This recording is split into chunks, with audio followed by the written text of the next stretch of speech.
jury in Sheffield has found that 12-year-old Mia Lucas was failed on multiple levels. There are statements on the court steps. At the Queen's Medical Centre in Nottingham, which decided there was no underlying physical cause of her psychosis. We heard evidence from experts that Queen's Medical Centre should have carried out more investigations than the blood test and MRI scan which were performed before Mia was transferred to the Beckton Centre mental health facility in Sheffield. Had a fluid test through a lumbar puncture been taken and a brain wave scan, her condition may have been identified and treated successfully. We've heard many comments about lessons being learned as a result of what happened to Mia, and those learnings will hopefully help to avoid other families losing their children to the condition, as they will hopefully receive the required testing and treatment in hospital that they need. Nothing, however, can change the impact on Mia and her loved ones. Mia lost her life, and her family lost a beautiful girl. When they needed specialist healthcare support, it failed, both at Queen's Medical Centre and at the Beckton Centre, where numerous failings to properly observe and protect Mia from self-harm, alongside poor communication between staff, have been identified. We will continue to support Chloe in seeking full justice and accountability. For the past 2 weeks, the world has seen many pictures of my beautiful little girl, Mia, in the media. Pictures which have shown exactly the kind of girl she was, a happy, fun, friendly girl who had so much to live for. Mia lost her life through an illness, a rare brain condition, and a failure to provide appropriate care to her in her time of need. Her illness led to a sudden change in her character and behaviour, causing extreme emotional outbursts.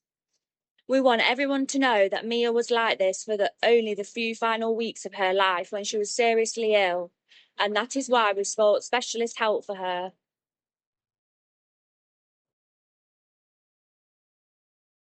Her family, and that's how we want her to be remembered. These past 2 weeks have been at times unbearable, sitting and listening to how Mia was failed. It has been devastating to listen to how, when she needed the specialist healthcare for the first time in her life, she was so badly let down. She was let down at the Queen's Medical Centre in Nottingham, who wrongly decided there was no underlying physical cause of her psychosis and failed to carry out appropriate testing. I believe they simply dismissed her and looked to pass her on to mental health services as quickly as possible, which led to her transfer to the Beckton Centre. Her mental health spiralled deeper out of control there, as she was not being treated for her condition, and the many failings and lack of care meant, sadly, she wasn't properly protected from harming herself. We now know that Mia was suffering from a treatable brain condition, autoimmune encephalitis, which we, as a family, have only just found out this week during the inquest.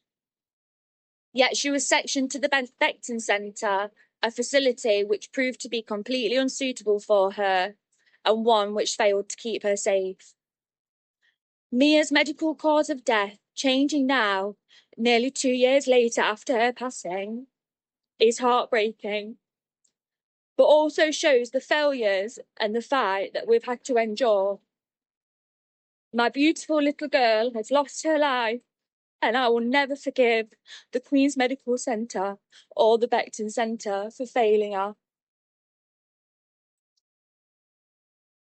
Whilst Mia was let down by so many, we want to thank those who have worked so hard to bring out the truth.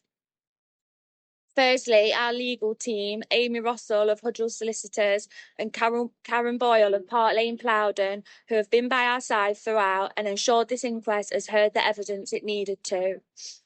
I also want to personally thank pathologist Professor Marta Cohen, who was so passionate and determined to get to the root cause of Mia's illness, leading to confirmation that Mia had autoimmune encephalitis.